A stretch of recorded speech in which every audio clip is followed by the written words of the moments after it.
주님 감사합니다.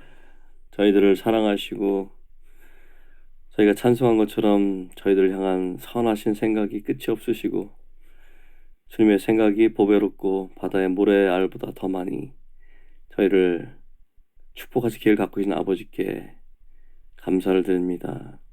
정말 아멘. 우리가 생각하는 것보다 기도하는 것보다 더욱 능히 하실 주님을 찬양하고 아멘. 경배합니다.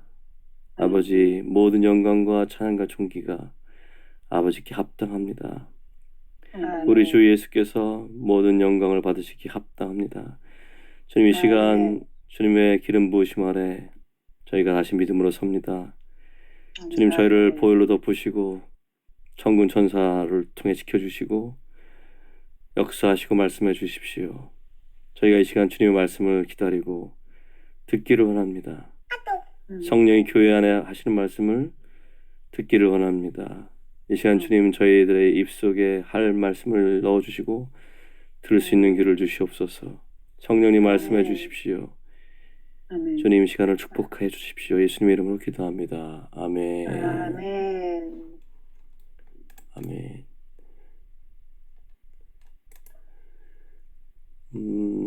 오늘은 성령님께 순종함과 단체적인 기름 부으심 이렇게 이름을 한번 잡아봤는데요. 원래는 이게 선하신 하나님에 대해서 좀 더 깊이 생각하는 시간을 갖고 시작해 보려고 했어요. 제 목소리 괜찮으시죠? 네, 네. 우리가 정말 주님의 은혜 가운데 지난 시간 동안 저희가 하나님 나라의 문화와 에클레시아의 정체성에 대해서 이제 말씀을 나눴는데 우리가 이제 그걸 배웠잖아요. 이제 하나님 나라가 뭔지, 하나님 나라 문화가 뭔지, 우리의 정체성이 뭔지를 배웠잖아요. 그러면 이제 어떻게 되겠습니까? 이제 주님이 주신 그 정체성을 가지고 우리에게 주기로 약속하신 유업이 있어요. 마치 가나안 땅을 앞에 두고 출애굽을 했던 그런 이스라엘 백성들처럼 우리에게 동일한 우리 앞에 놓으신 수많은 유업이 있습니다. 그 분깃을 우리가 믿음으로 취해야 됩니다. 주님이 주시겠다고 약속하신 유업을 믿음을 사용해서 취할 것인데 이 유업을 받을 때 하나님이 정해진 길이 있어요. 방법이. 어떤 방법을 통해야지만 그 유업을 받을 수 있습니다. 그래서 그 방법을 이해하고 실천해 가는 것이 아주 중요합니다. 그 방법이 뭔지 다 아시죠? 그럼 바로 영적 전쟁을 통해서입니다. 주님이 주셨지만 이스라엘 백성이 홍해를 건너고 요단을 건너지 않았으면 그 땅을 얻지 못했을 겁니다. 우리가 믿음으로 그 강을 밟고 물을 밟고 들어가서 대적 앞에 서서 예수 그리스도가 승리자이다를 선포해야 됩니다. 그래서 이제 이 영적 전쟁에 대해서도 상당히 많이 나눌 게 있거든요. 그래서 제가 주님께 기도하면서 느끼기는 영적 전쟁에 대한 말씀을 나누면서 유업을 실제로 어떻게 취해가는지에 대해서 우리가 배워보면 좋겠다는 생각이 들었거든요. 그래서 좀 주님이 감동을 주시는 대로 차근차근 말씀 나눠보도록 하겠습니다. 다음 주부터. 지난주에 우리가 성도 운동의 문화에 대해서 말씀을 나눴죠. 우리가 사실 시간이 짧아서 그것도 막 엄청 빨리 얘기를 했는데 그 성도 문화를 이제 이루어야 된다는 걸 알았어요. 근데 이루어야 되는 알았는데 그 문화를 이루어가기 위해서 이제 우리가 각자가 주님의 부르심 안에 서야 된다는 것도 알았잖아요. 그죠? 그럴 때 우리가 이제 예수님께서 어떻게 그분 자신의 부르심을 깨닫고 성령 하나님께 순종해 가면서 아버지의 뜻을 이루어 가셨는지에 대한 그 우리에게 본으로 주신 예수님 삶을 살펴본다면 우리도 어떻게 주님을 본받아 살아갈지 좀 알 수 있을 것 같아요. 그래서 이제 그 예수님이 어떻게 하셨는지 좀 보면서 우리의 부르심에서 우리는 어떻게 해야 되는지 그것도 좀 한번 알아보려고 그래요. 궁금하시죠? 어떻게 살아가야 되는지, 그죠? 그리고 제가 작년에 한동안 아둘람굴 뭐 그렇게 얘기했거든요. 아둘람굴. 그 아둘람굴에서 다윗을 중심으로 모였던 그 사람들이 어떻게 하나님 나라의 예표가 되는 그런 다윗의 왕국으로 서갔는지에 대해서도 좀 알아보려고 합니다. 이게 우리한테 일어날 거라고 좀 믿습니다. 개개인이 각자가 그리스도의 그 부르심 안에 딱 정렬될 뿐만 아니라 서로 연결된 사랑하는 지체들이 단체적으로 딱 정렬 딱 될 때, 예, 하나님이 그 공동체에 집단적인 기름 부음을 주시거든요.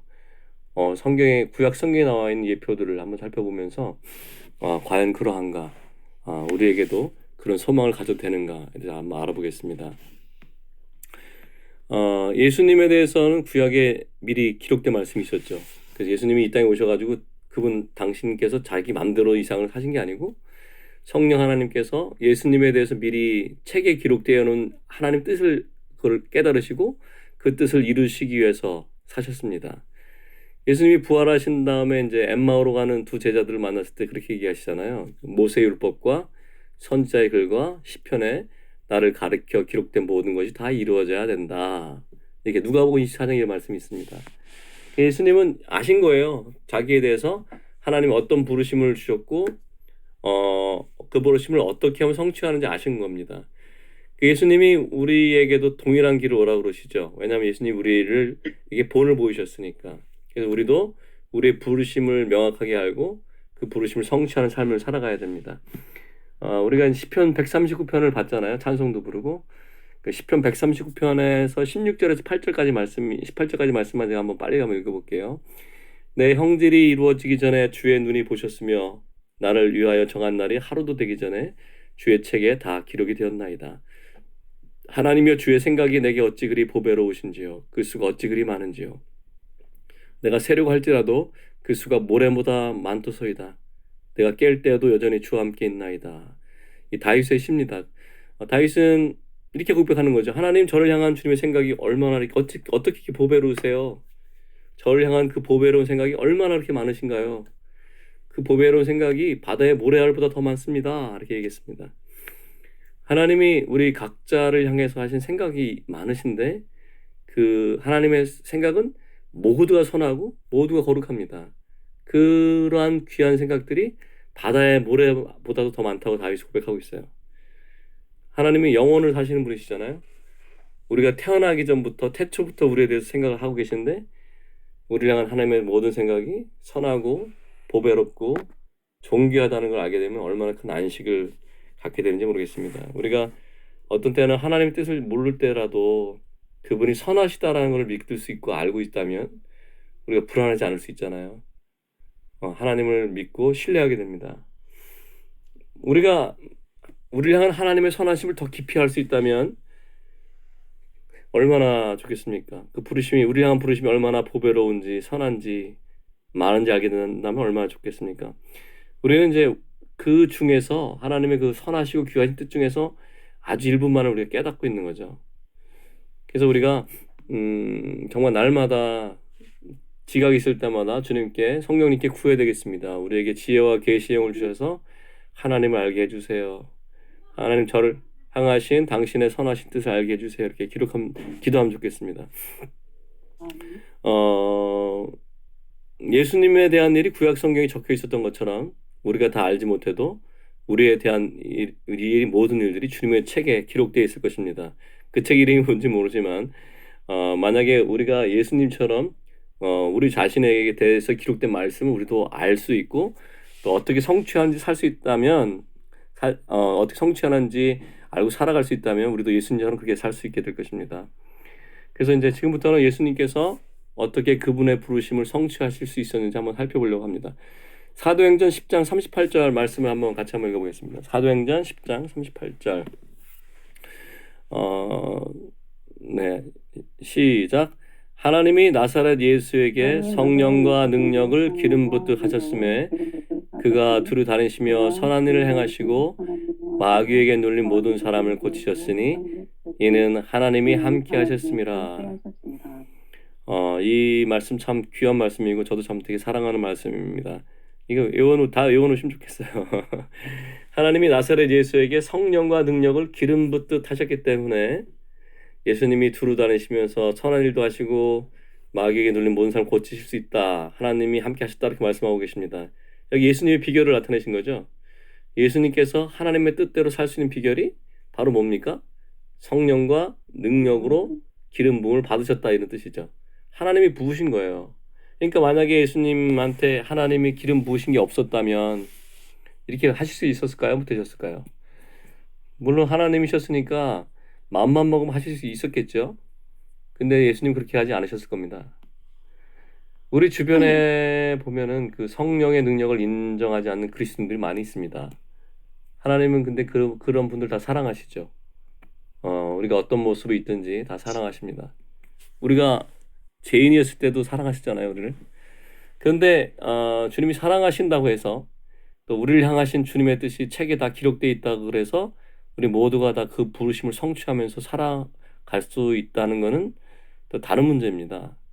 우리 삶 속에서 각자가 적극적으로 성령님을 받아들이고 인정하고 성령님의 인도하심에 순종함으로써 따라가지 않으면서 우리의 삶에 대한 주님의 뜻이 이루어진다 이렇게 말할 수 없습니다. 물론 하나님이 선하시고 은혜를 주시고 주권적인 섭리로 이렇게 주장해 가시기 때문에 어느 정도는 이루어질 수가 있죠. 중요한 것들은. 그렇지만 주님이 우리를 위해서 예비하신 하나님의 선하시고 보배로운 그 모든 뜻이 바다의 모래알보다 많은 그 뜻이 100%다 이루어지기는 어려울 거예요. 저는 우리들의 삶 속에서 지금부터라도 성령님을 순종하고 인정함으로써 우리를 향하신 하나님의 모든 선하신 뜻이 다 이루어지기를 정말 간절히 원하고 바라고 소망해 봅니다. 특별히 우리 자녀들을 축복하면서 그 자녀들이 정말 하나님의 책에 기록된 그 모든 축복이 아이들에게 다 가기를 정말 간절히 소망하고 기대해 봅니다. 아멘. 누가복음 4장에 가면 예수님이 나사렛에 가셔서 안식일에 회당에 가셔서 이사야 성경을 읽었습니다. 이렇게 제가 읽을게요. 누가복음 4장 18절에서 21절. 주의 성령이 내게 임하셨으니 이는 가난한 자에게 복음을 전하게 하시려고 내게 기름을 부으시고 나를 보내사 포로된 자에게 자유를 눈먼 자에게 다시 보게 함을 전파하며 눌린 자를 자유롭게 하고 주의 은혜 해를 전파하게 하려 하심이라 하였더라. 책을 덮어 그 맡은 자에게 주시고 앉으시니 회당에 있는 자들이 다 주목하여 보더라. 예수께서 그들에게 말씀하시되 이 글이 오늘 너희 귀에 응하였느니라 하시니 이렇게 말씀하셨습니다. 이사야 61장 읽으신 거죠? 이사야 61장 1절에서 2절을 보면은 거기에 대해서 예수님의 부르심이 나옵니다. 거기에서 하나만 빼고 읽으셨어요, 예수님이. 뭘 빼셨냐면 하나님의 보복의 날을 선포하며를 빼셨습니다. 예수님이 처음 오셨기 때문에 구속을 이루셔야 되기 때문에 이 하나님이 복수한다, 보복한다는 말은 빼신 거예요. 근데 이사야 61장에는 이 말씀이 주님 오실 때 성취됩니다. 그래서 그때는 하나님의 보복의 날도 선포되고 하나님을 믿지 않는 자들 심판받게 됩니다. 어쨌든 이 이사야서 61장 1절에서 2절까지 예수님의 부르심과 사역에 대한 말씀들이 기록되어 있습니다. 그때 성경은 뭐라고 얘기하시냐면 예수님께서 그 부르심을 이룰 수 있는 비결이 있었는데 그게 주의 성령이 내게 임하셨다 이렇게 말하고 있습니다. 여호와께서 내게 기름을 부으셨다 이렇게 표현하고 있어요. 예수님의 부르심에 대한 것이 성경에 기록되어 있었는데 성령이 임하셨기 때문에 하나님이 예수님에게 기름 부으셨기 때문에 할 수 있다고 계속 말씀하시는 겁니다. 다시 말하자면 예수님이 그분의 삶을 살아가실 때 그 자기에게 기록된 말씀을 사실 수 있었던 것은 주님이 하나님이었잖아요. 그 신성을 사용하신 게 아니라 이 땅에서 사실 때는 의도적으로 그 신성을 내려놓으시고 모든 순간 모든 것을 성령님을 의지하셔서 아버지의 뜻을 알려고 노력하셨고 모든 것을 성령을 힘입어서 행하셨다고 기록되어 있습니다. 자, 마태복음 12장 28절 같이 읽어볼게요. 마태복음 12장 28절 시작. 그러나 내가 하나님의 성령을 힘입어 귀신을 쫓아내는 것이면 하나님의 나라가 이미 너에게 임하였느니라.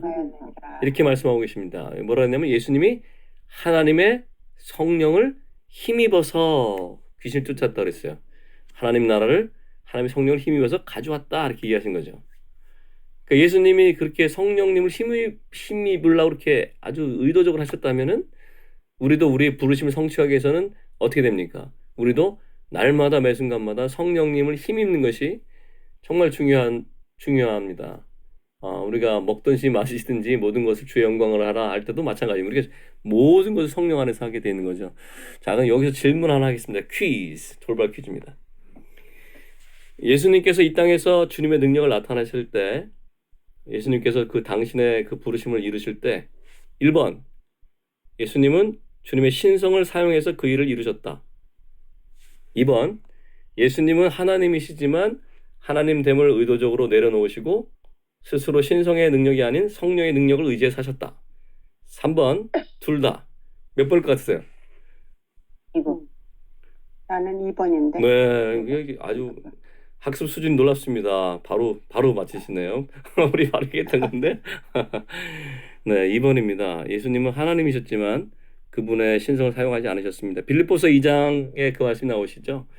너희 안에 이 마음을 품으라 곧 그리스도 예수의 마음이니 그는 근본 하나님의 본체시나 하나님과 동등됨을 취할 것을 여기지 아니하시고 오히려 자기를 비워 종의 형체를 가지사 사람과 같이 되셨고 사람의 모양으로 나타나사 자기를 낮추시고 죽기까지 복종하셨으니 곧 십자가에 죽으심이라.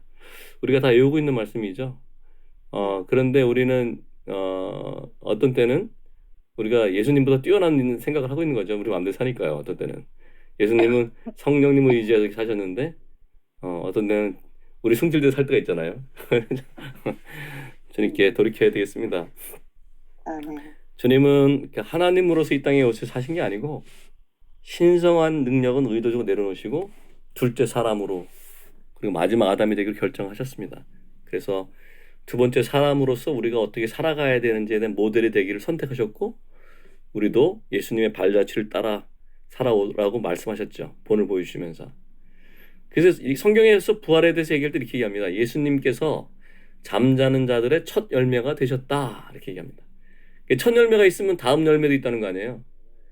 첫 열매랑 다음 열매가 똑같습니까? 다릅니까? 첫 열매가 모과가 열렸는데 다음 열매는 뭐가 열리겠습니까? 다음 열매는 똑같이 모과가 열리겠죠. 첫 열매가 뭐 망고가 열렸으면 둘째, 셋째, 넷째 전부 다 망고가 열린 거죠. 예수님이 부활하셨으니까 우리 어떻게 되겠습니까? 우리도 부활의 열매가 됩니다. 부활하게 됩니다. 성령을 힘입어 사는 첫 열매가 또 되셨어요. 성령을 힘입어 사셨으니까 그럼 우리 어떻게 됩니까? 우리도 똑같이 성령을 힘입어 사는 그 부활의 첫 열매 사시는 그 삶을 우리도 똑같이 살 수 있습니다. 아멘. 아멘. 네. 자, 성경을 보면은 가끔가다 이제 얼핏 이해 안 되는 부분이 있습니다. 그러니까 요한복음 2장에 나와 있는 그 가나의 혼인잔치 그 얘기도 좀 약간 갸우뚱할 때가 있는데요. 네, 약간 성경을 읽다 보시고 이상한데 이러면 그때 집중하셔야 됩니다. 주님께서 정말 귀한 걸 여기다 숨겨놓으셨구나. 그때 주님께 구해야 됩니다. 주님 알려주십시오. 네, 2장의 말씀 다 아시죠? 그 가나의 혼인잔치가 있었고 예수님도 계시고 어머니도 있었는데 포도주가 떨어져가지고 마리아가 예수님께 얘기하잖아요. 저들의 포도주가 없다. 그러니까 예수님이 그게 무슨 말이에요? 포도주 없다. 좀 만들어 이런 뜻이죠. 뭐 기적을 베풀어줘 이런 얘기인데 그러니까 예수님이 갑자기 정색을 합니다. 여자여 나랑 무슨 상관이 있습니까? 내 때가 아직 이르지 아니하였나이다. 약간 분위기가 조금 이렇게 그런 분위기잖아요.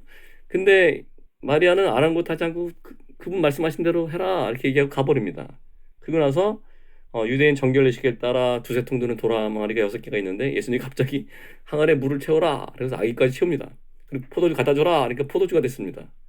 그리고 나서 11절에 뭐라고 돼 있냐면 예수께서 이 첫 표적을 갈릴리 가나에서 행해서 그 영광을 나타내시며 제자들이 그를 믿으리라 이렇게 돼 있어요. 표적이라고 하는 것은 하나님의 어떤 역사를 나타내기 일부러 정해놓은 거예요.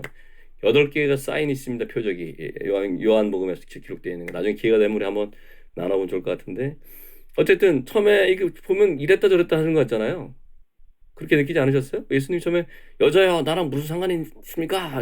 갑자기 이제 가신 다음에 물 떠다 줘라 이래가지고 포도를 만들었단 말이죠. 왜 그러셨을까요? 네, 이렇게 갑자기 궁금했어요. 갸우뚱할 때는 그때 정말 중요한 순간입니다. 주님이 뭔가 가르쳐 주시라는 거죠. 우리에게 비밀이 있습니다. 예수님이 거짓말하는 분입니까? 진리십니까 이분이? 예수님 진리시잖아요. 예수님 처음에 얘기할 때 여자여 나랑 무슨 상관이 있습니까? 내 때가 아직 이르지 않았습니다. 이렇게 얘기할 때는 진짜 이렇게 얘기하신 거야. 지금은 기적을 행할 때가 아니다. 그렇게 아신 거죠, 주님이. 이분이 성령을 힘입어 사시는 분이잖아요. 항상 아버지 뜻을 받고 아버지 보셨잖아요.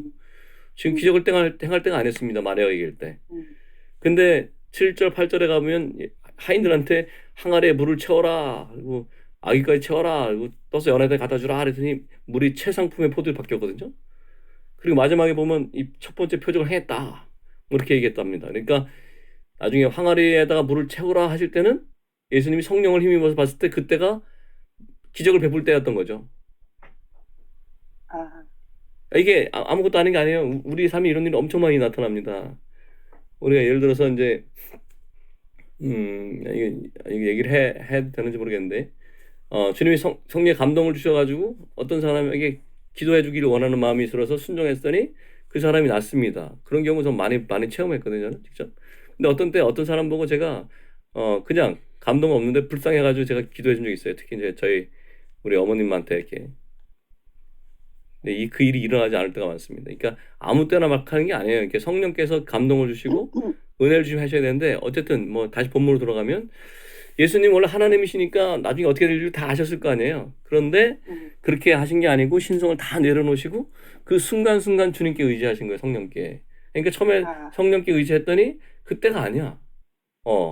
여자야. 내 때가 아직 이르지 아니하였나이다. 근데 마리아가 갔어요.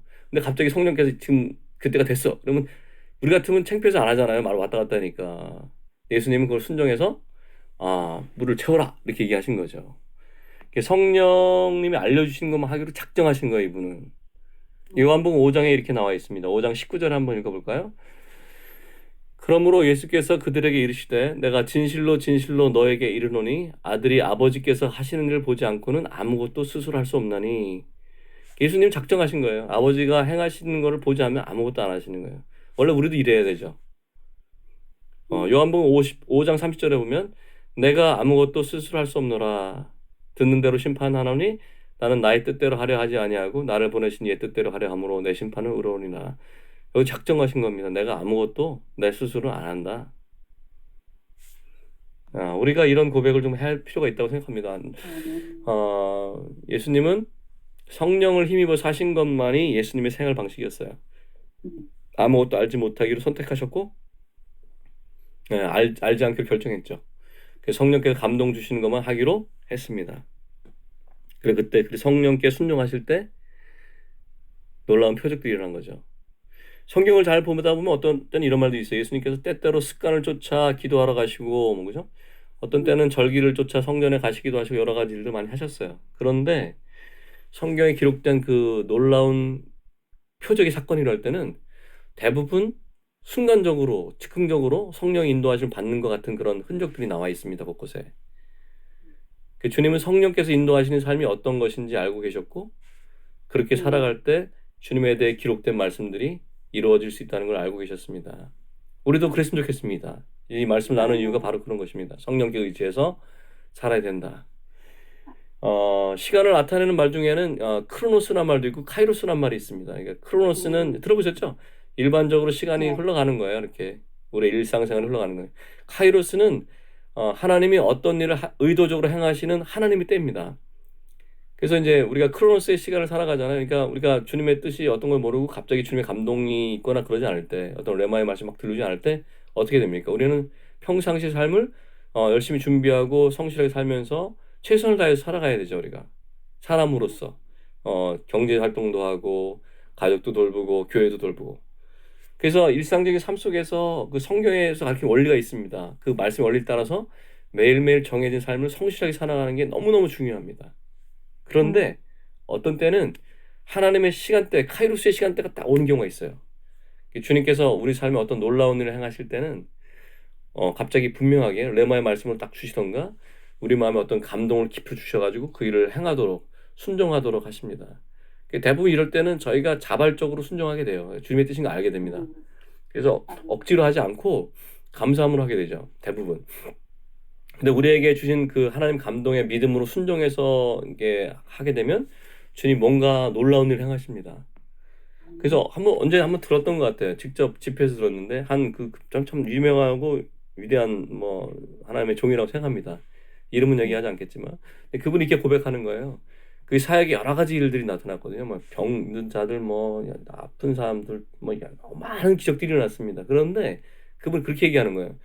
자기가 7, 80년을 돌아보니까 자기 삶 속에 일어났던 가장 큰 성령의 역사와 기적들은 자기가 미리 이해하고 알고 준비할 때 일어난 게 아니고 성령께서 어떤 감동을 주셨는데 자기가 경험해보지 않은 거예요. 그때 믿음으로 모험을 해서 했을 때 놀라운 일이 일어났다고 합니다. 그러니까 자기가 말했는데 안 될 수도 있잖아요. 그죠? 그럼 얼마나 자기가 당황스럽겠습니까? 자기 사역이 무너진 것 같고 얼마나 창피하고 그럴 수도 있을까요? 근데 그거를 두려워하지 않는 거예요. 우리는 결과를 두려워하지 않고 예단하지 않고 단순히 주님께 주신 감동에 순종하는 거죠. 그래서 성령의 능력을 따라서 살기로 작정하고 결과에 어떻든 그냥 하는 거예요. 음, 그게 제일 건강한 것 같습니다. 그리고 우리가 그러다 보면 많은 시행착오를 하게 됩니다. 그러니까 내 스스로 많은 시행착오를 하기 때문에 다른 사람이 시행착오 하는 걸 용납해 줄 수 있어야 돼요. 나도 그러니까. 아멘. 네. 요나가 그랬잖아요. 하나님 요나 보고 가서 거기 니누에 가서 복음 전하니까 반대로 갔지 않습니까? 다시스로. 왜 갔겠어요? 그 하나님이 요나한테 그 니누에가 멸망한다니까 요나 아는 거죠, 하나님이. 아, 하나님 분명히 가서 내가 얘기하면 이 사람 다 회개하고 하나님 선하심 때문에 다 어, 구원을 받을 건데 내가 한 짓이 뭐가 되나 이래가 도망갔을 겁니다. 거꾸로. 사람들의 생각하고 하나님 생각 너무너무 다르죠. 우리의 책임은 그냥 순종하는 거예요. 하나님이 뒤집을 수도 있습니다. 내가 그랬잖아. 요나 한 것처럼 심판을 선포했는데 나중에 하나님이 다 그 사람 살리시잖아요. 야, 이 성 안에 좌우를 분별하지 못한 사람이 이렇게 있는데 멸망하는 게 가냐. 비록 하나님 그렇게 하시더라도 그 순간에 말씀한 걸 순종해야 되죠. 그러면 주님이 내가 알지 못하는 다른 놀라운 방법으로 하나님이 합력해서 선을 이뤄 가시니까요. 이걸 이해한다는 게 참 이게 믿음이죠. 하나님의 선하시다는 걸 믿는 겁니다. 내가 맞았냐 틀렸냐를 믿는 게 아니고 하나님을 믿는 거죠. 우리가 믿음이 어려운 건 그런 거죠. 내가 맞았냐 틀렸냐, 이게 내 판단이 옳으냐 그르냐, 이렇게 해야 되냐 마냐 이거를 따지고 있기 때문에 우리가 못한 거죠. 베드로가 참 답답하기도 하고 무식하지만 단순했잖아요. 주여 주시거든 나로 물 위로 걷게 하소서 뛰어내립니다. 네, 우리가 어떠면 그런 게 필요한 거죠. 아멘. 맨날 베드로 보고 욕만 할 게 아닙니다. 저도 베드로 같은 사람이고 우리 다 베드로 같은 사람인데 그런 단순함이 있으면 좋겠습니다. 사도행전 3장에 보면은 그 나면서부터 걷지 못한 사람이 미문에 앉아가지고 구걸하고 있었습니다. 근데 그 사람이 고침을 받죠. 사도행전 3장에서. 근데 그 사도행전 2장에서 보면은 그 성령이 강림했잖아요. 그래서 베드로와 요한을 비롯한 12사도 거기 있던 사람들에게 강력한 성령이 능력이 임했습니다. 근데 아마 성령의 능력이 모든 사람에게 이렇게 사도에게 부어졌을 때 사도들은 이미 그 치유의 능력이나 은사나 뭐 예언이나 뭐 이런 기적을 행하는 거 이거 다 있었을 거예요. 그런데 중요한 포인트 여기입니다. 사도들은 그 치유의 은사를 그 능력을 자기 마음대로 쓰지 않았어요. 그 미문에 앉아 있는 안진뱅이 있잖아요. 그 안진뱅이는 예수님이 그 미문을 다니실 때도 거기 앉아 있었을 거예요.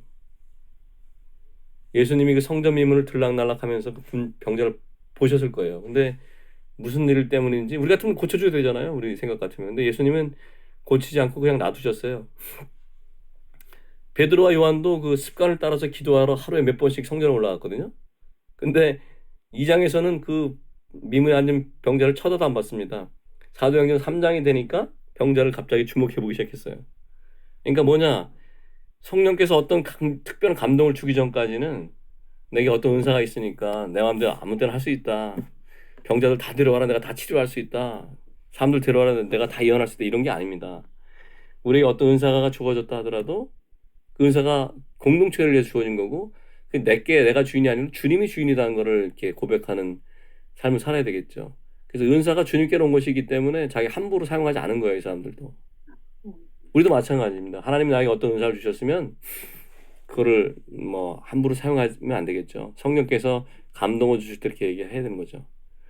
어떤 사람이 뭐 성경에 대해서 엄청 많이 알고 책을 많이 알아도 자기가 아는 거 가르치면 되겠습니까? 주님께서 이번 주에 어떤 마음을 인도하시면 그 말씀 해야 될 것 같고 들으려고도 아는 사람한테 뭐 계속 자기가 말이 맞다고 얘기할 필요 없잖아요. 그러니까 주님께서 우리를 정상적인 사람이 되도록 인도하신 것 같아요. 이 말이 되게 큰 은혜가 됩니다. 이게 아무 때나 하는 게 아니다. 하지만 주님이 원하실 때는 언제나 순종한다. 그렇게 마음을 정리하고 있습니다. 저도. 베드로와 요한이 미문을 맨날 다녔는데 그냥 기도하러 간 거죠. 성령님의 감동이 없습니다. 그냥 지나갑니다. 그러다가 어느 날 그 걷지 못한 사람이 또 구걸했겠죠, 똑같이. 근데 갑자기 성령님이 감동을 주시는 거예요. 이 사람을 주목하게 보게 되고 그 사람을 일으키게 됩니다. 그래서 이 믿음에 순종했던 그 사람이 만약에 그 베드로가 에이 어제도 그냥 갔는데 오늘도 그냥 가지 이렇게 갔으면 어떤 일이 일어났겠어요? 아무것도 안 일어났겠죠. 근데 이 믿음을 순종했더니 갑자기 남자들만 5천 명이 구원받았습니다. 그러니까 성경에서 여자들과 아이들 계수 안 했으니까 한 2만 명이 구원받은 거예요. 그러니까 일반 크로노스의 시간에 그냥 왔다 갔다 했는데 갑자기 카이로스가 임했습니다. 그래서 베드로가 그거를 알아보고 성령의 감동을 느끼고 내가 내게 있는 걸 내게 주니 일어나 걸어라 그랬잖아요. 그 사람이 일어남으로 해서 2만 명 정도가 구원을 받은 거죠. 이게 하나님의 때 하나님이 하시는 방법입니다. 아멘. 사람의 때 사람이 하는 게 아니에요. 그러니까 지금 제가 말씀드리는 의도를 아시겠죠? 우리가 성령님 의지에 살아야 된다. 예수님도 그렇게 하셨다. 예수님은 하나님이셨지만 신성의 모든 것을 내려놓고 하나님의 능력으로 알기를 원치 않으셨다. 근데 우리가 막 미래를 알려보고 막 노력하면 되겠습니까? 우리가 다 고치려면 안 되겠죠. 우리는 그냥 주님을 의지하고 성령님을 의지하면서 주님을 사랑하면 됩니다. 신부는 그러면 돼요. 성령님 의지하고 그냥 주님을 사랑하면 됩니다. 자, 제가 말씀드린 거 이해하셨을 테고 이제 지금부터 제가 나누고 싶은 말이 지금 여기부터 제가 하고 싶어요. 집단적인 기름 부으심이 일어난 놀라운 예시가 구약 성경에 한 두어 군데 있습니다. 제가 성령님을 잘 모를 때는 그게 무슨 말인지 몰랐어요. 근데 이게 얼마나 중요한 말인지 알게 됐습니다. 우리가 이제 각자가 이제 성령님의 인도를 따라서 이제 살게 되면은, 이렇게 아까 우리가 본 것처럼 이렇게 개인의 차원에서 성령의 은사가 나타나고 하나님의 기적이 펼쳐지고 하나님의 때 하나님의 일을 성취해 갑니다. 왜냐하면 그 모든 것이 주님께서 하시는 방법이죠. 우리를 사랑하시는 그 선하신 그분께서 그분의 때 우리를 통해서 뭔가 하시는 거예요. 그런데 이게 개인적인 차원이 아니라 공동체가 단체적으로 공동체인 사람이 전부 다 성령의 인도를 받고 같이 살아가게 되면 어떤 일이 발생하냐. 이래서 교회가 필요한 거거든요. 교회가 이루어지는 게 완전히 다른 차원에서 역사들이 나타납니다. 그 어떤 사람이 혼자서 은사를 사용해서 뭐 가르치거나 뭘 하는 정도 수준이 아니고 완전히 다른 차원의 기름 부으심이에요. 오늘 그 얘기를 한번 해보려고 합니다. 만약에 우리가 이제 성령 인도를 받고 어떤 천국의 문화에 대해서 얘기했는데 그런 걸 살아내게 되면 새로운 사람이 거기에 그냥 녹아져서 똑같이 하게 됩니다. 만약에 우리가 예를 들어서 성령에 대해서 막 예를 들어 치유하는 것도 기도해주고 막 이렇게 하잖아요. 그럼 새로운 사람들이 오거나 아픈 사람 오면 그냥 치유받게 됩니다. 단체적으로 그냥 뭐 딴 걸 하지 않아도. 이 성경에는 이런 집단적인 기름 부으심에 대한 말씀이 몇 군데 기록되어 있는데 한번 보도록 하겠습니다. 사무엘을 기억하시죠? 과거에 그 구약의 사무엘이 선지자였고 사사였죠. 사실 사사라는 것은 다스리는 사람이었으니까 왕권 같은 걸 갖고 있던 사람입니다. 사울을 이제 왕으로 임명하고 이제 은퇴를 해서 자기 고향인 라마라는 곳으로 돌아갔습니다. 그리고 나서 성경을 자세히 보면 거기에 라마 나요시라는 어떤 공동체가 생겼어요. 그게 선지자 무리입니다. 라마 나요. 구약을 보면 우리가 어떻게 배우고 이해해왔냐면 모든 성도들에게 성령이 개인적으로 임하시지 않으셨죠.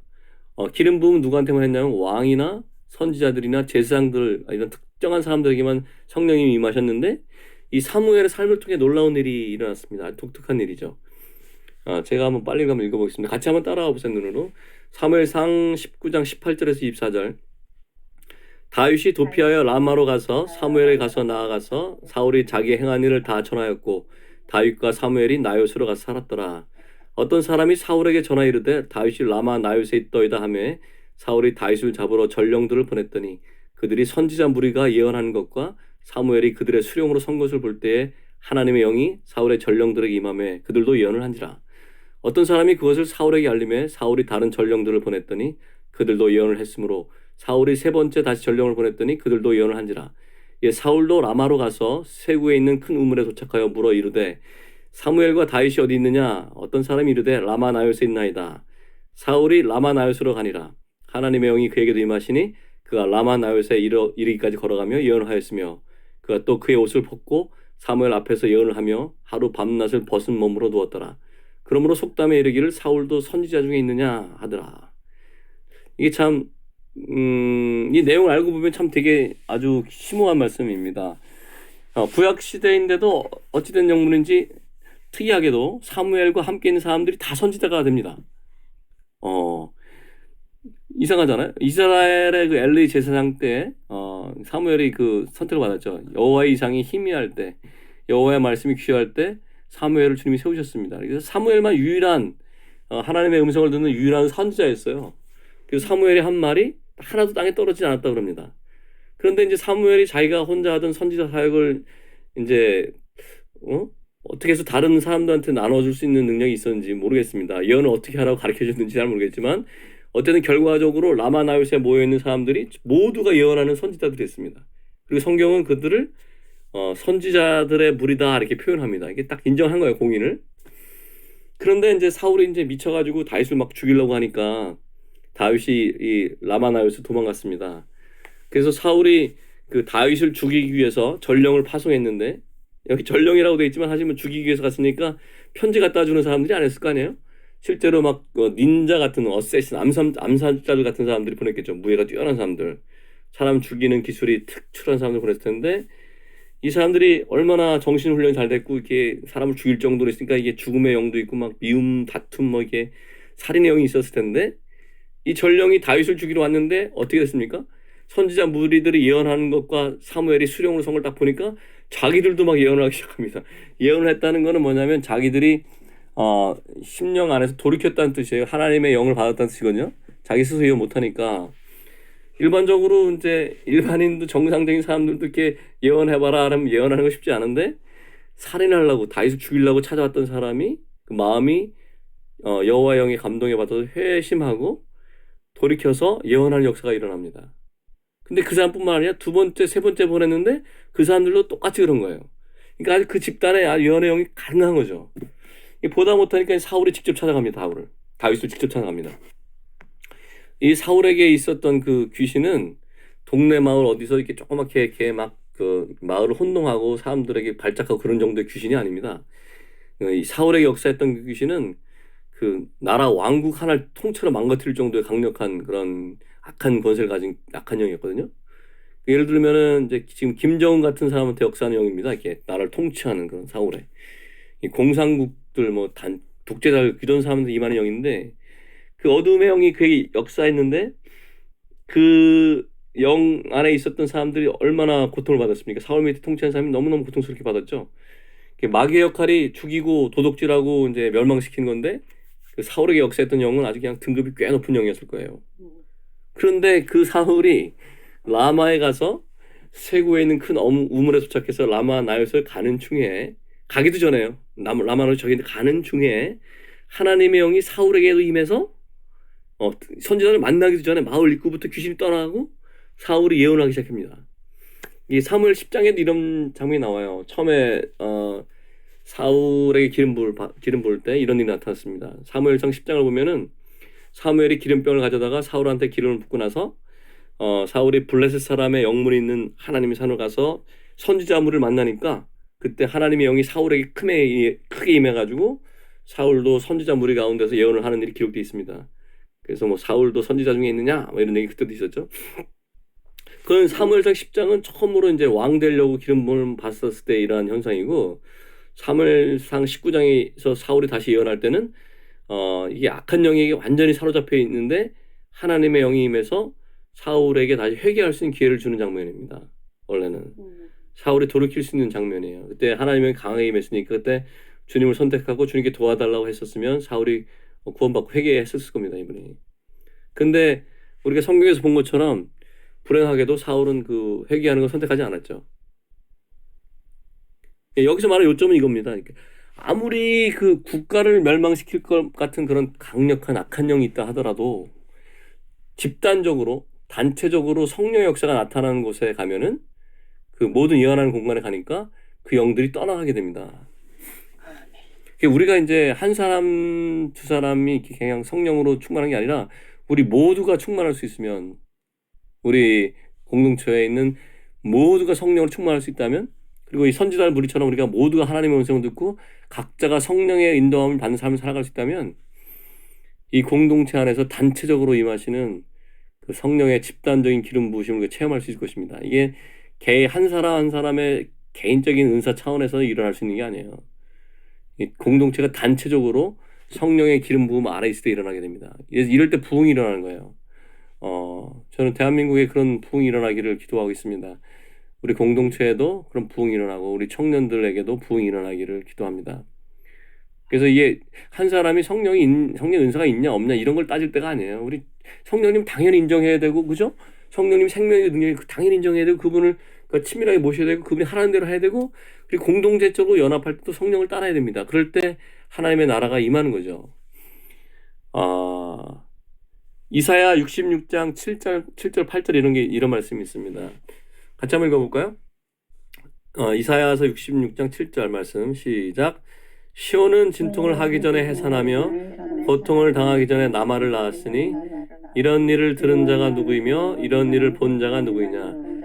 나라가 어찌 하루에 생기겠으며 민족이 어느 한순간에 태어나겠느냐. 그러나 시온은 진통하는 즉시 그 아들을 순산하였도다. 이 말씀도 참 예전에 참 이게 무슨 말씀일까 이렇게 많이 생각했습니다. 그래서 저는 하루아침에 이스라엘이 1948년에 독립했으니까 이 이스라엘인가 이렇게 생각한 적도 있었습니다. 그러다 나중에 이제 집단적인 기름 부으심과 관계 있다는 걸 알고 나서 주님께 참 감사했습니다. 이사야서 66장 8절에 보면 나라가 어찌 하루 만에 태어날 수 있는가 이런 말이 있죠. 나라가 어떻게 하루 만에 구원받냐. 그런데 시온은 진통하자마자 해산했다 이렇게 얘기하고 있습니다. 다윗과 함께한 사람들의 삶을 보면은 이 일이 성취된 걸 우리 볼 수 있어요. 이게 드디어 이제 우리가 얘기하고 싶은 아둘람에 대해 얘기를 좀 해보겠습니다. 이거 제가 작년에도 얘기하고 싶었어요. 작년부터 아둘람에. 네. 다윗이라는 인물은 바로 이런 그 하루 만에 나라가 태어나게 한 그런 역사를 한 사람입니다. 다윗의 바로 전왕이었던 사울은 그 아주 강력한 귀신에 사로잡혀 있던 사람이에요. 나라가 완전히 혼동 속에 사로잡혀 있습니다. 사울이 귀신이 들린 채로 한 세대 동안 통치했으니까 얼마나 나라가 망가졌겠습니까? 그 사울이 선지자로서 통치자로서 하나님의 인도하심을 받아서 이제 왕국을 세웠는데 그 사울의 통치 아래서 첫 번째 지도자가 하나님의 영을 따르지 않고 막 귀신이 들려 있으니까 나라가 얼마나 만에 망가졌나 모릅니다. 사무엘상 23장을 보면 참 재미있나? 참 이게 말도 안 되는 장면이 나오는데 블레셋 사람이 그 그일라라는 곳을 쳐서 타작마당을 탈취하는 장면이 나옵니다. 그런데 자기 나라 영토에 블레셋이 침범했잖아요. 사울 왕은 그 국방을 막아야 되지 않습니까? 그래서 정상적인 경우는 외적이 침입해서 거기를 막고 나서 뭐 나중에 내부를 어떻게 해야 되는데 사울은 다윗을 죽이려고 쫓아다니고 그일라를 돌볼 생각을 안 해요. 그래서 오히려 도망하던 다윗이 그걸 보고 하나님께 물어봅니다. 하나님, 제가 이 그일라를 구원하러 갈까요? 그랬더니 하나님이 그래 다윗이 네 가라고 합니다. 다윗이 가서 그일라를 구해요. 그래서 다윗이 그 그일라 주민을 구했는데 또 어이없는 일이 발생합니다. 사울이 다윗을 잡으려고 또 그일라 성을 멸하러 옵니다. 다윗이 구했던 그 성을. 그랬더니 그일라 사람들이 다윗을 사울에게 넘기려고 해요. 참 어처구니 없지 않습니까? 그래서 어쨌든 다시 아까 라마나요스에서 사울에게 일어났던 사건으로 다시 돌아가 보면 어떻게 스토리가 되냐면 사무엘 20장에 다윗이 그 라마나요스에서 도망해서 그 요나단을 만납니다. 요나단을 만나면서 이런저런 얘기를 하고 나서 21장에 가보면 노베 가서 제사장 아히멜렉에 갔다가 거기 또 뭔 일이 있어서 사울을 두려워해서 다시 가드왕 아기스라는 사람한테 갑니다. 근데 결국 다윗은 그 가드왕 아기스 떠나서 결국 간 것이 22장에 나오는 아둘람굴에 간 거예요. 이런 스토리를 통해서 간 겁니다. 결국 갈 데가 거기밖에 없었던 거죠. 아둘람굴. 거기 직접 가보면은 참 어떻게 사람들이 거기 들어갈 수 있었을까 싶을 정도의 공간입니다. 사람 하나 간신히 들어갈 수 있는 굴로 이렇게 들어간 거예요. 사무엘상 22장 1절 2절 한번 읽어보겠습니다. 이거 제가 작년에 같이 나누고 싶었던 말씀입니다. 한번 읽어볼까요? 1절. 그러므로 다윗이 그곳을 떠나 아둘람 굴로 도망하매 그의 형제와 아버지의 온 집이 듣고 그리로 내려가서 그에게 이르렀고 환난 당한 모든 자와 빚진 모든 자와 마음이 원통한 자가 다 그에게로 모였고 그는 그들의 우두머리가 되었는데 그와 함께한 자가 400명 가량이었더라. 그래서 정말 천신만고 끝에 아둘람 굴로 갔죠. 갔더니 형제와 아버지 온 집이 듣고 다윗에게 합류했습니다. 그랬더니 그 소식을 다른 백성이 들은 거죠. 환난 당한 사람들, 빚진 사람들, 마음이 원통한 사람이 다 모였습니다. 우리가 하나님의 집에서 이렇게 정말 갈 데 없고 환난을 당하고 하나님의 집인 줄 알고 갔는데 하나님의 집이 아니었고 참 마음에 정말 주님의 향과 주님의 백성에 대해 빚진 사람들 또 마음에 그리스도의 마음으로 이렇게 교회를 세워보려고 했는데 안 됐던 원통한 사람들을 주님이 모으시기를 원하는 기도가 있었잖아요. 우리가 그런 기도가 아직도 있습니다. 주님께서 그런 지체들을 부르셔서 주님을 머리 대심 아래 모여서 공동체가 이루어지겠다는 마음이 있습니다. 지금도 주님이 계속 역사하시고 계신 것 같아요. 근데 어쨌든 아둘람 굴로 가서 공동체를 이루게 되는데 이 공동체를 이룬 사람이 약 한 400명 정도 되었고 모인 사람들의 특징이 나오죠. 환난당한 자, 빚진 자, 마음이 원통한 자들이었습니다. 다르게 표현하면은 자기 마음대로 안 된 사람들입니다. 이 사람들. 인생의 고난과 상처가 많은 사람들이에요. 참 감사한 것은 주님께서 자기 생각대로 잘 되는 사람을 부르시는 게 아니고 이런 자들을 주님의 집에 부르시는 거죠. 환난당한 자, 빚진 자, 마음이 원통한 자. 뒤에 보면 그런 말씀도 있지. 여호와의 말씀에 떠는 자, 저는 자, 쫓겨난 자. 주님 그런 자를 모으십니다. 이 마지막 때 주님 하시는 거예요. 다윗이 이들의 우두머리가 됐습니다. 근데 놀라운 거는 다윗이 가는 곳마다 이 사람 다 따라다닙니다. 이게 다윗이 하는 일은 이 사람들 다 먹여 살리는 거예요. 전쟁하는 것도 그렇고 다 먹여 살리려고 아주 가진 애를 낳습니다. 그래서 어디든 함께 가는데 이 다윗이 어렸을 때부터 성령에 감동된 사람이었잖아요. 그래서 처음에는 다윗 한 사람만 하나님의 그 성령의 감동을 받고 기름 부으심을 받았는데 이 다윗과 함께하면서 이 다윗이 받았던 그 기름 부음이 공동체에게 점진적으로 다 전수되고 전이 됩니다. 어느 날 이제 선지자 갓이라는 사람이 나타나가지고 이제 다윗에게 이렇게 얘기합니다. 너는 이 요새에 있지 말고 떠나서 유다 땅으로 가. 유다 땅으로 가면 어떻게 됩니까? 그 유다라는 곳이 이제 사울이 통치하는 곳인데 바로 사울의 손아귀 있는 곳으로 들어가라 한 거예요. 그게 다윗이 두려웠겠습니까? 안 두려웠겠습니까?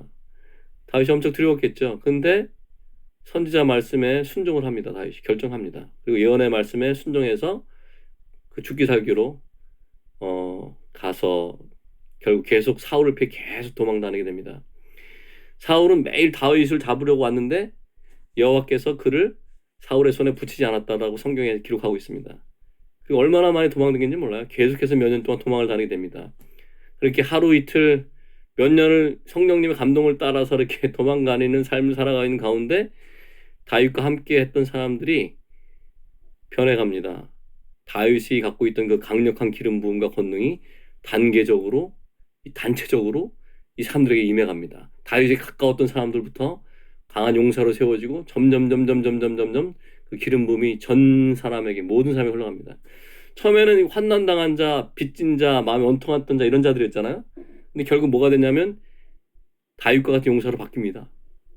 나중에 다윗이 장막을 세우고 예루살렘에 언약궤를 갖다 놓고 모셔놓고 24시간 하나님께 예배를 드렸습니다.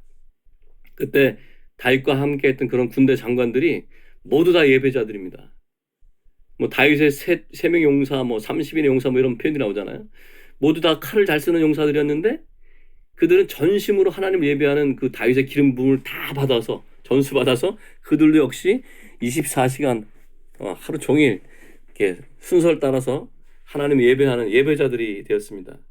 이런 역사들이 구약에서도 일어난 거예요. 원래 우리 이게 신약에서 이루어지는 일들이거든요. 이게 기름 부으심, 집단적 단체된 기름 부으심, 성령의 기름 부음 뭐 이런 것들 말이죠. 구약에는 뭐 제사장 왕 뭐 이런 사람 아니 선지자 아니었으면 기름 부음이 없는데 이 사람들에게 이런 기름 부음이 흘러간 거예요. 신기하지 않습니까?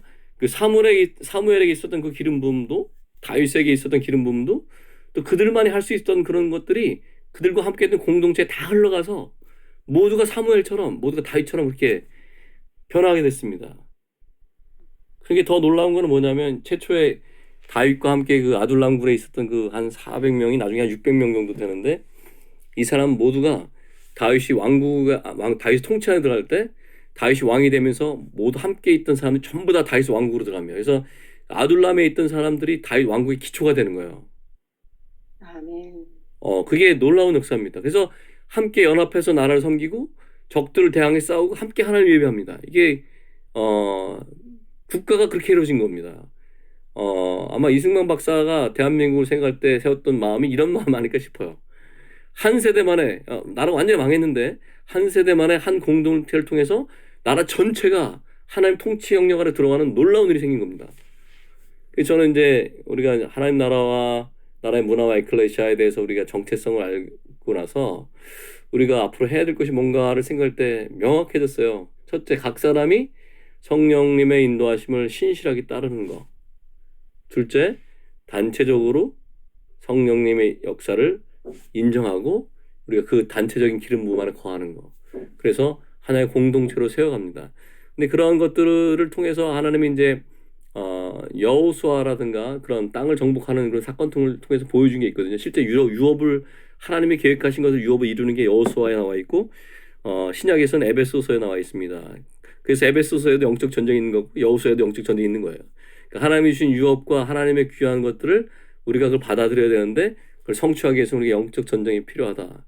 그래서 그 부분이 우리가 나아가야 될 방향을 생각하고 우리가 함께 기도하고 주님 우리가 주님께서 우리에게 주시는 유업이 무엇입니까? 어떤 것들 우리가 성취해야 되고 빼앗겼던 것들이 있으면 어떤 거를 받아들여 다시 회복해야 됩니까? 우리 가정 내에서 잃어버렸던 부분은 무엇입니까? 우리 가정 내에서 우리 주님이 주시려고 했던 유업을 잃어버린 것들을 되찾게 하십시오. 이렇게 마음 가지고 영적 전쟁을 하면서 실제적으로 그 땅을 밟아 나가야 된다고 생각합니다. 그럴 때 하나님이 우리에게 주시려고 했던 그런 그리스도 안에 있는 그 유업이 실제로 역사될 뿐만 아니라 우리를 만나는 사람들에게도 하나님의 기름 부음이 흘러갈 수 있다고 생각합니다. 그래서 마무리하면 저는 우리가 함께하는 이 작은 공동체가 다윗과 함께했던 그런 공동체로 세워지기를 하나님의 나라 예표로서 다윗의 왕국이 세워지는데 근간이 됐던 그런 아둘람에 있었던 그런 공동체가 되기를 간절히 소망하고 기대해 봅니다. 주님께서 우리 모두를 축복해 주셨으면 좋겠습니다. 아멘. 기도하겠습니다. 아멘. 주님 감사합니다. 저희들에게 주님의 선하심과 주님의 아름다우심 또 저희를 향한 보배로운 생각들에 대해서 다시 한번 기억하게 하시고 하나님이 저희를 향한 모든 생각이 선하다는 것을 다시 기억하며 주님께 감사를 드립니다. 주님이 선하십니다. 저희가 그것을 믿고 오늘도 주님 앞에 나아갑니다. 주님 오늘 말씀에 나눈 것처럼 저희 모두가 성령님을 힘입어서 날마다 우리의 부르심에 정렬하게 하시고 뿐만 아니라 단체적으로 성령 역사를 이루어낼 수 있는 집단적인 성령의 기름 부으심 안에 거하는 자들 되게 해주십시오. 저희 가운데 예수 그리스도가 왕이 되시고 통치자가 되주십시오. 주님이 우리의 왕이십니다. 감사합니다. 예수님의 이름으로 기도합니다. 아멘.